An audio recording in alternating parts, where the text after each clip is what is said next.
ఇక AP రాజధానిపై YCP senior నేత బొత్స సత్యనారాయణ కీలక వ్యాఖ్యలు చేశారు.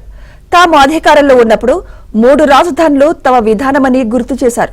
ఇప్పుడు తమ విధానం ఏంటనేది పార్టీలో చర్చించుకొని చెప్తామన్నారు. మేము చెప్పాను కదండి, మా విధానం 3 రాజధానులు అవసరం చెప్పాను నేను ఆ రోజుకి. మళ్ళీ ఈ రోజు మేము అడుగుతున్నాం కాబట్టి మా పార్టీ విధానాన్ని మేము డిస్కస్ చేసుకొని చెప్తాము. ఆ రోజుకి మాకు 3 రాజధానులు మా విధానం అప్పుడు ఆ రోజుకి. నేను ఈ రోజుకి మళ్ళీ పార్టీ డిస్కస్ చేసుకొని చెప్తాను. ఇప్పుడు మేము డిసైడ్ చేసి మేము చెప్తాము. ఆ రోజుకి మా విధానం అది.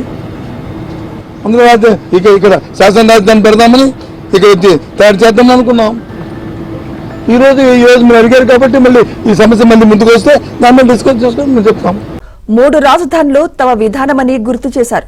ఇప్పుడు తమ విధానం ఏంటనేది పార్టీలో చర్చించుకొని చెప్తామన్నారు.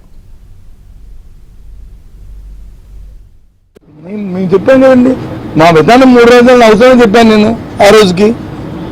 మళ్ళీ ఈ రోజు మేము అడుగుతున్నాం కాబట్టి మా పార్టీ విధానాన్ని మేము డిస్కస్ చేసుకొని చెప్తాము. ఆ రోజుకి మాకు 3 రాజధానులు మా విధానం అప్పుడు ఆ రోజుకి. నేను ఈ రోజుకి మళ్ళీ పార్టీ డిస్కస్ చేసుకొని చెప్తాను.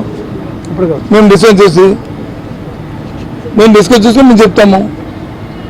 ఆ రోజుకి మా విధానం అది. అందులో ఇక్కడ శాసన రాజధాని పెడదామని ఇక్కడ తయారు చేద్దామని అనుకున్నాం. ఈ రోజు మీరు అడిగారు కాబట్టి మళ్ళీ ఈ సమస్య మళ్ళీ ముందుకు వస్తే దాని మీద డిస్కస్ చేసుకొని మేము చెప్తాము.